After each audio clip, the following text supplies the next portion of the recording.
littérature, c'est ton truc, non? Oui. Du coup, ça te dérange pas de lire ma copie, s'il te plaît? Ça dépend, t'as combien sur toi? Non, je déconne, allez, vas-y, file.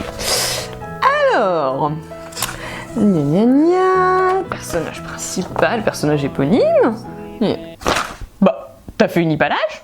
Quoi? Bah, une hippalage, tu sais pas ce que c'est? Non.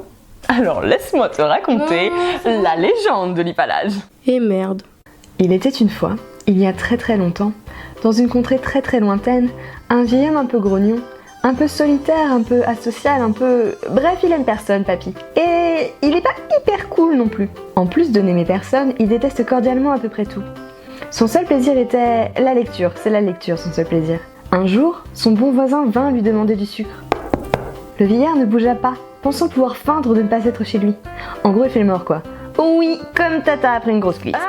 Mais le bougre s'entêtait. Je sais que t'es là, Bernard. C'est pourquoi le vieil ermite cria d'un ton patoitique. Avant que tu m'interrompes, ça veut dire en patois. Hippalage. Mais non, je déconne. En fait, l'hippalage, c'est une figure de style. C'est un truc qui fait sympa dans un bouquin et qui fait plus 2 sur ta copie de bac de français. C'est un mot qui est utilisé dans un contexte précis. Tu vas pas le rencontrer en tapant la causette avec Dédé un samedi matin au bistrot du coin. Quoique. Concrètement, un hippalage, c'est quand un mot, souvent un complément ou un adjectif, est associé au mauvais mot dans la phrase. Alors qu'il irait genre tellement mieux avec un autre, quoi. Comme Jean-Eudes de Marie-Thérèse dans Cœur, Trahison et Amour. Mais c'est fait exprès. C'est pour faire joli, quoi. Das si schön. Je la refais pour ceux qui dorment au 5e rang.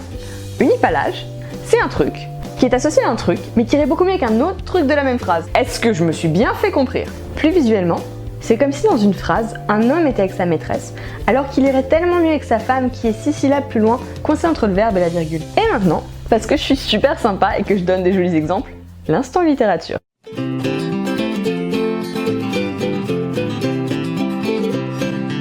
Je suis d'un pas rêveur le sentier solitaire, Lamartine. Juste pour qu'on soit bien sûr, ici le suis c'est le verbe suivre et pas le verbe être. L'adjectif c'est solitaire, et comme on peut le voir avec mes super jolies flèches, ici il se rapporte à sentier, mais irait beaucoup mieux avec le jeu. L'hippalage dans cette phrase permet donc une personnalisation du sentier. En gros, elle fait comme si le sentier était un vrai genre. Et en plus, ça permet de montrer à quel point le mec qui dit « je » dans la phrase n'a pas d'amis. Trahissant la vertu sur un papier coupable. Voilà.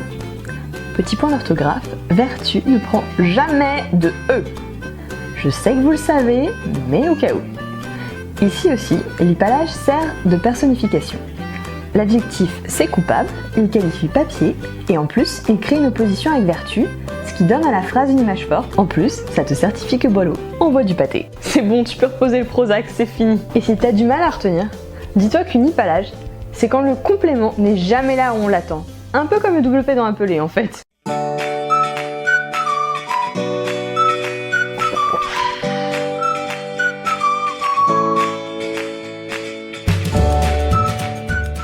Et si cette vidéo vous a plu, pensez à mettre un pouce vert et abonnez-vous pour voir ce qu'on fait avec les renardos.